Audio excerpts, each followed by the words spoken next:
So I was trying to measure the nitrate using this multi-parameter photometer, measure the nitrate. In brief, you put the tube with the nutrient solution that you're measuring, you zero it, you add a sachet here, a packet, you shake it, follow the procedures according to the instructions, and then you read it and you get the number. In this case, in parts per million.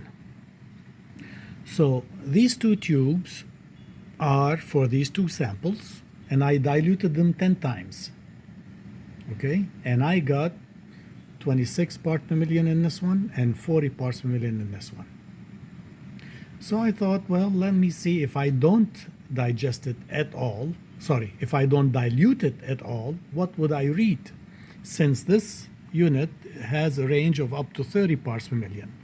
And the first number was 26 and the second one was 40. Well, when you don't dilute it at all, the water is a little bit murky, and measuring it gave me 0.1 parts per million and 3 parts per million. So let me show you what I mean by the solution is a little bit murky. That's how the solution looked like. By the way, this is the digested fish effluent that has been aerobically mineralized for 2 weeks. Okay? So, first of all, I was disappointed. I was hoping to get 80 parts per million like I've measured in the past. So here I'm 26 to 40 parts per million. But more importantly is that if you are to do this, pay attention, and if your nutrient solution that you're starting with is this murky, dilute it, because the difference between this and that from the same sample is that this is diluted 10 times, this is not diluted at all, and this little mess messed up the number. There's no way you can go from 26 parts per million to 0.1. It didn't read anything due to the influence of all those soluble minerals and organic matter that are there. Okay? That's lesson learned. Learn from my mistakes.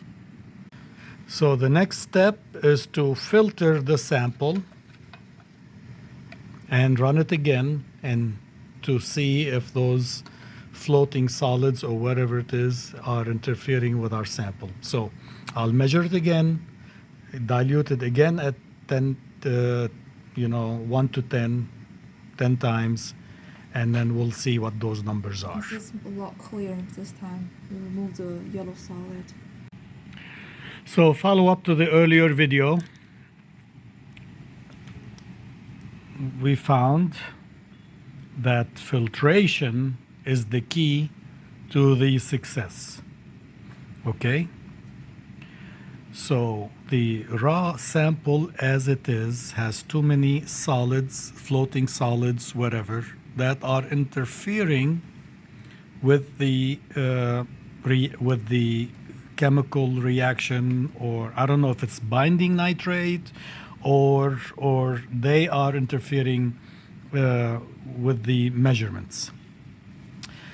So this is the raw sample, meaning not filtered, non-diluted, from 2 different weeks of sample collections, and I got 0.1 and 3 parts per million. So if you do it this way, you think your system is terrible, there are no nutrients at all. But at the same time, you see your plants growing, so something is wrong. The reading is wrong. The procedure to prepare the sample is wrong. So if I don't filter it, but I dilute it 10 times, you see the difference in color? Not filtered, but still diluted. The dilution acts like a filtration because whatever solids, floating solids and whatever is there is 10 times less. So it made a difference. Now it's 26 parts per million for this sample and 40 parts per million for this sample.